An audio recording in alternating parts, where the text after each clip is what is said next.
Ikaw lamang, Panginoon,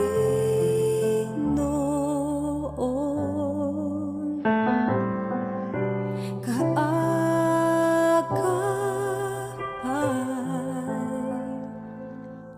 saan man naroon, suliranin man ay dumating. Ikaw lamang, O Diyos, ang sasambahin. Panginoon ko, sa iyo lamang mananatili kailan pa man. Kapahingahan sa iyo nakamtan, kapangyarihan, ikaw ang pinagmulan. Suliranin man ay dumating, ikaw lamang, O Diyos, ang sasambahin. Panginoon ko, sa iyo lamang mananatili kailan pa man. Suliranin man ay dumating, ikaw lamang, O Diyos, ang sasambahin. Panginoon ko, sa iyo lamang mananatili kailan pa man. Suliranin man ay dumating, ikaw lamang, O Diyos, ang sasambahin. Panginoon ko, sa iyo lamang mananatili kailan pa man. Mananatili kailan pa man. Mananatili kailan pa man.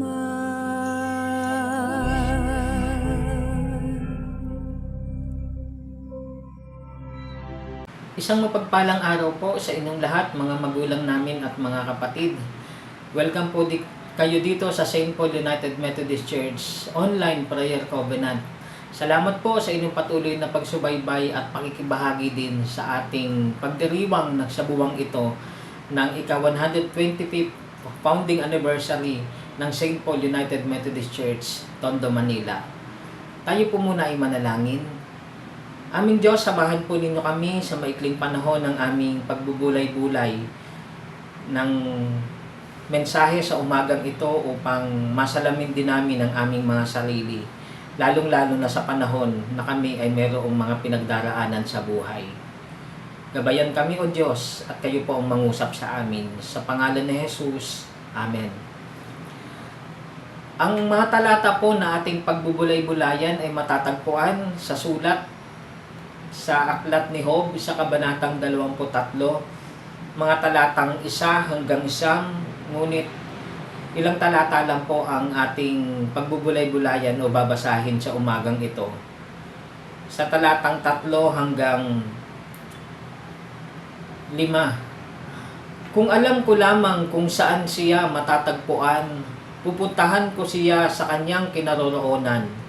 Ihaharap ko sa kanya ang aking kalagayan at ilalahad kong lahat ang aking katuwiran. Gusto kong malaman ang isasagot niya sa akin.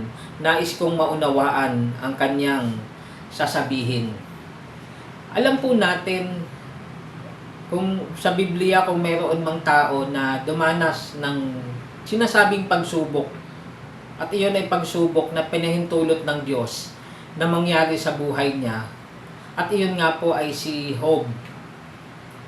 At dumating na po siya doon sa sitwasyon na kanyang buhay na marami siyang mga naging katanungan sa Diyos. Mula sa kanyang kalagayan na naubos halos ang lahat sa buhay niya. Pati ang kanyang ari-arian, mga anak, at ang huli nga po ay ang kanyang kalusugan. At dahil po doon ay dinalaw siya ng kanyang mga kaibigan. Mga kaibigan na dapat po sana ay magpapalakas ng loob, magpapaunawa sa kanyang kalagayan. At dahil po dito sa Kabanatang 23 ay nais ni Job na personal hanapin, makita, maranasan ang Diyos at itanong lalong-lalo na kung bakit siya dumaranas ng gayong mga pagdurusa. At alam din po natin doon sa kwento, sa unang mga kabanata o maging sa una hanggang 2 kabanata, ay pinapakilala po ng sumulat kung anong klaseng tao si Job. May takot sa Diyos, umiiwas sa masamang gawain, na kanyang katangian na ipinagmalaki rin ng Diyos sa harap ni Satanas. Subalit, dahil ang Diyos lang ang nakakaalam at nagkataon na nababasa po natin din doon sa kabuuan sa umpisa ng kwento at sa kabuuan ng kwento, yung mga nangyari. Kaya po, alam natin kung sino ang pinagmulan ng kanyang naging karanasan sa buhay. Lalong-lalo na yung kanyang mga pagsubok na pinagdaanan. At dahil po doon ay napagtatanong, napaghahanap, dahil po doon ay gustong hanapin at patuloy na alamin ni Job kung bakit siya dumaranas ng ganoong kalagayan, ganoong pagsubok. Dahil alam niya sa sarili niya na ginagawa niya ang lahat para magbigay ng lugod sa Panginoon at sa kanyang buong pamilya. At tayo rin po bilang mga tao ay dumadaan at dumaranas din ng mga suliraning, ng mga mabibigat na pinagdaraanan. At gusto po nating tanungin, hanapin ang Diyos. At gusto natin ng kasagutan sa ating mga karamdaman, sa mga problema sa buhay, sa mga suliranin na nararanasan po natin. Inahanap po natin yung mga kasagutan sa lalong-lalo na sa mga tanong na bakit. At kung meron mang tanong na hindi sinasagot ng Diyos ay ang tanong na bakit. Ano po? At siyempre bilang mga mananampalataya, tayo po ay magtanong sa Panginoon sa pag dumaraan po tayo o nararanasan po natin yung mga pagsubok. Tanungin natin sa Panginoon, paano? Paano? Instead po na bakit? Paano? Paano tayo magtatagumpay?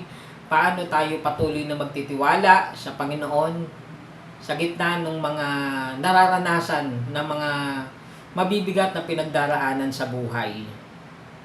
Maraming sitwasyon po na hindi po natin kayang kontrolin, ang karamdaman, ang aksidente, bagamat pwede po tayong mag-ingat, no, na pinapaalala ng Panginoon sa atin. Pero may mga sitwasyon na talagang unexpected, mga hindi inaasahan, na pwedeng mangyari na hindi mo gusto.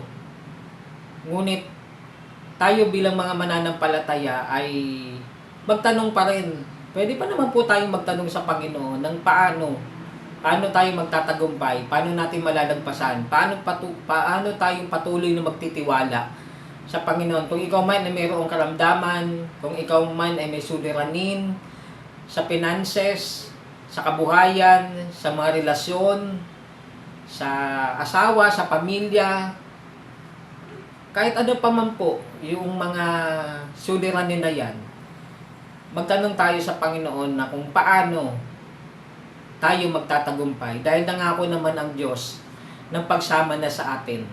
Katulad po ni Job, naging malaya sa pagtatanong sa kanyang mga kaibigan, sa pagtatanong sa Diyos, sa kanyang naging kalagayan. Malaya po tayong magtanong sa Panginoon. Lalong-lalo na po kung ang itatanong natin ay paano tayo magiging matagumpay at makakalagpas at ano yung magiging plano ng Diyos sa buhay natin, sa pagpapahintulot niya ng mga pagsubok sa atin. Sabi nga po, walang pagsubok na hindi natin kaya, tapat ang Diyos na hindi na ipagkakaloob yung mga hindi natin kaya. Ipagkakaloob niya ang mga pagsubok na iyon at paraan din ng Panginoon para maging matatag tayo sa ating pananampalataya at upang patuloy nating hanapin ang Diyos. Katulad ni Job, hinahanap niya ang Diyos sa gitna at sa kabila ng kanyang mabigat na pinagdaraanan sa mga sitwasyon na yun sa kanyang buhay. Hanapin po natin ang Panginoon sa lahat ng panahon ng buhay natin. Sa pangalan ng Ama, ng Anak at ng Banal na Espiritu. Amen. Tayo po ay manalangin. Purihin ka, Panginoon, sa mapagpalang araw, sa buhay at biyaya ng buhay na minsan mo pang ipinagkakaloob. Salamat po, pinagpala mo kami na magdamag na kapahingahan sa aming mga lupang katawan. At salamat din po, binigyan nyo ng kapayapaan ang aming mga puso at isipan, Panginoon. Maaring sa mga nakikinig po ngayon, may mga pinagdaraanan sila sa buhay. May mga hinahanap sila na mga kasagutan sa kanilang mga katanungan, sa kanilang mga suliranin, Panginoong Diyos. Tunay pa rin na kayo po ang Diyos na maalam, nakakaalam ng lahat. At salamat, Panginoon, dahil kilala mo po kami at nawai patuloy ka pa rin namin kilalanin sa aming mga buhay, sa gitna at sa kabila ng aming mga pinagdaraanan, Panginoon. Sila na naabot ng tinig at ng mensahe na ito, kung sila man ay mayroong pisikal na karamdaman, Ama, sa pangalan ng anak na si Jesus, inungipuin ang kanilang lupang katawan. Dumaloy ang kagalingan, ng kompletong kagalingan sa kanilang mga lupang katawan, Panginoon. Gayun din po, O Diyos, sila na nangangailangan ng kapayapaan sa kanilang puso, sa kanilang isipan, nangangailangan ng pagpapalang espiritual, Panginoon, upang patuloy na hanapin ang kalooban mo, O Diyos. Patuloy mo silang samahan at gabayan ng banal mong Espiritu, Panginoon. Salamat po, Panginoon, sa mga suliranin at mga problemang dumarating sa buhay namin. Kaparaanan mo, kapahintulutan mo ito, O Diyos, upang patuloy po kaming lumapit at magtiwala sa inyo, Panginoon. Katagpuin niyo po ang mga kapatid namin ito, sila na mga magulang, mga ama at ina ng kanilang tahanan. Gayun din po sila ng mga bata at kabataan sa aming kasalukuyang henerasyon. Ipuin niyo po ang buhay nila.